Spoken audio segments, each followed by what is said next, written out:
Sports are fun. I crave the competition, the adrenaline, and the challenge.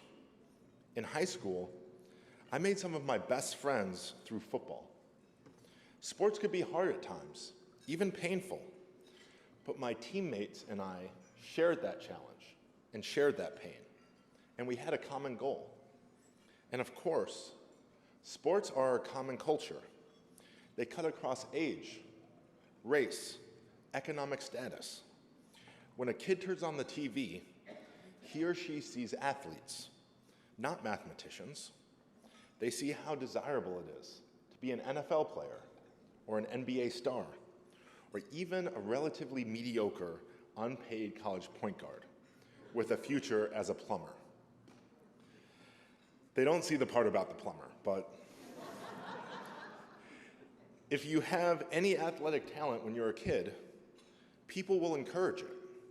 I had coaches in my ear motivating me to do just one more rep in the weight room when I thought I couldn't do any more. I had the example of so many athletes and teammates next to me putting it on the line. Strangers would come up to me and encourage me. They would literally cheer for me. Strangers. And I'm not talking about my time in the NFL. I'm talking about high school. Needless to say, I didn't have math teachers who were coaxing one more problem out of me.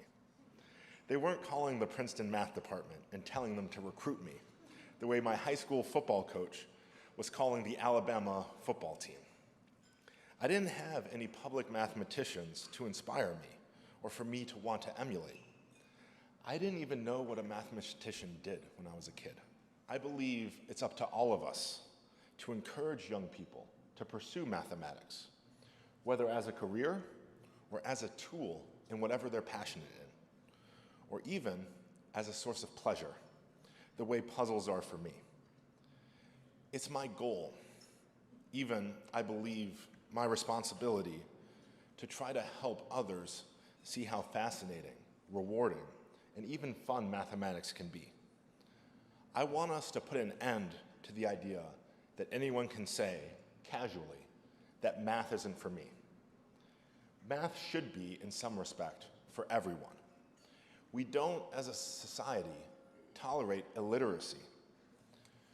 We shouldn't accept math illiteracy either. Beyond that, thank you.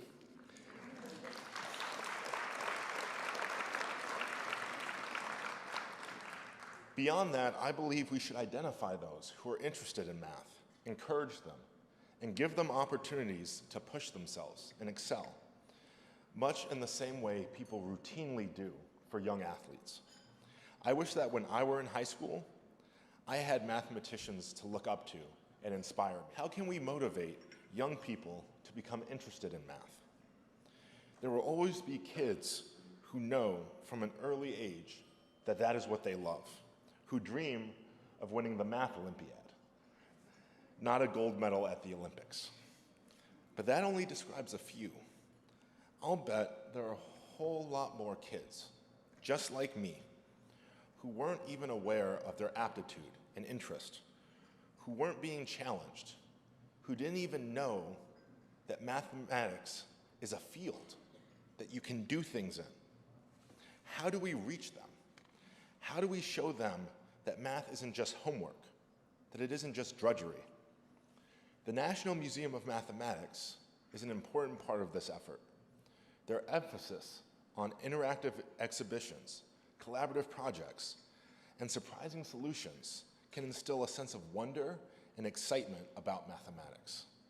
They can help instill a sense of satisfaction when a hard problem or puzzle is solved. I know no better feeling than that sense of satisfaction. It's not unlike winning a game, only the game couldn't be more important. It's the game of determining what holds true. Thank you again to the National Museum of Mathematics, and most importantly, thank you to all of you. When a child looks at the Museum of Math, they see interesting and challenging exhibits and games, and a glimpse of the fascinating mathematics that underpins them. When I look at the museum, I see something different. I see a community of people who know in their hearts that math matters and who have made it a part of their life's mission to promote mathematics and inspire the next generation of young thinkers. And it warms my heart. For that, I thank you.